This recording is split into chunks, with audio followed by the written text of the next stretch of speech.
दोस्तों, औरंगजेब मुगलों का सबसे प्रभावशाली राजा था, जिससे अंग्रेज भी खौफ खाते थे।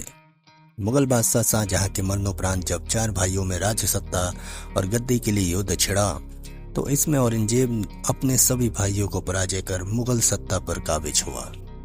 औरंगजेब के वैसे तो कई किस्से हैं कि औरंगजेब सबसे घमंडी, हिंदू विरोधी और एक क्रूर राजा था, लेकिन क्या किसी ने उसके दूसरे पक्ष की कभी बात की?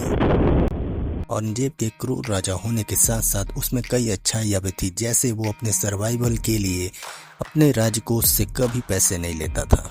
अपने खर्चे के लिए वो एक राजा होकर भी टोपियां सिलता या कैलीग्राफी की मदद से कुरान लिखकर उसे बेचकर पैसे कमाता था।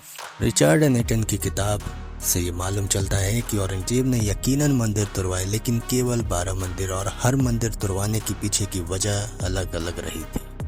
पर क्या किसी ने आपको ये बताया कि औरंगजेब ने 100 मंदिरों को दान भी दिया था?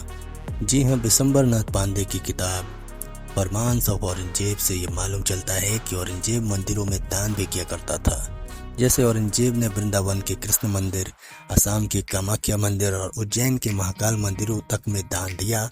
लेकिन इस पक्ष का जिक्र आज कोई नहीं करता, क्योंकि हमें तो केवल धर्म के आधार पर किसी इंसान को बुरा या भला कहना होता है। हाँ, औरंगजेब ने कुछ मंदिर बिल्कुल तुड़वाया था, जिसमें से एक है काशी विश्वनाथ मंदिर।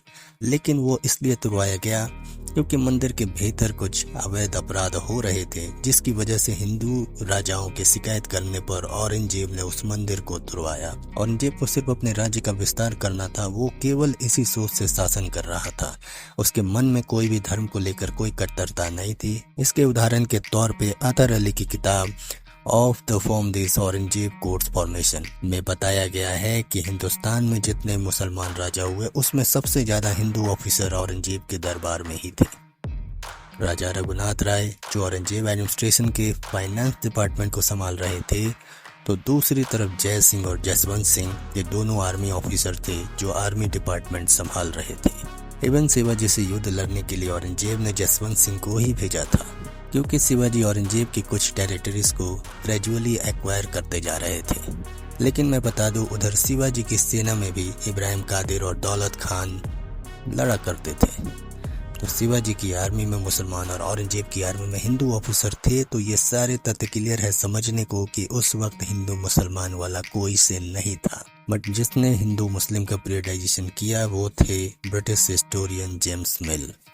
फाइनली हमें यह समझना होगा कि ये हिंदू मुसलमान का पीरियड नहीं था, ये किंगडम्स का पीरियड था। उस वक्त हिंदू मुसलमान का कोई सवाल ही नहीं था। उस वक्त दो राजाओं के बीच में अपने पावर और प्रेस्टीज को लेकर विवाद था, क्योंकि ये लड़ाई थी केवल राजाओं के द्वारा अपनी वर्चस्व स्थापित करने की। तो दोस्तों, हम किसी चीजों पर अपनी राय या प्रतिक्रिया दें, उससे पहले उसके इतिहास को जान लेना सही होता है।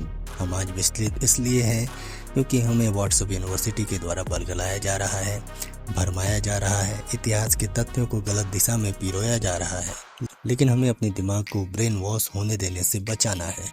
आज क्यों न हम एक वादा करें, क्यों न हम अपने अतीत को भूलकर हम अपने केवल आज में जिए और अपने कल को बेहतर बनाने की कोशिश में जुट जाएं। तो दोस्तों, अगर ये वीडियो आपको अच्छी लगी हो तो प्लीज़ मेरे इस वीडियो को लाइक करें, कमेंट करें और शेयर करना ना भूलें। साथ ही बेल आइकन को दबाकर मेरे चैनल को सब्सक्राइब भी कर दें। धन्यवाद।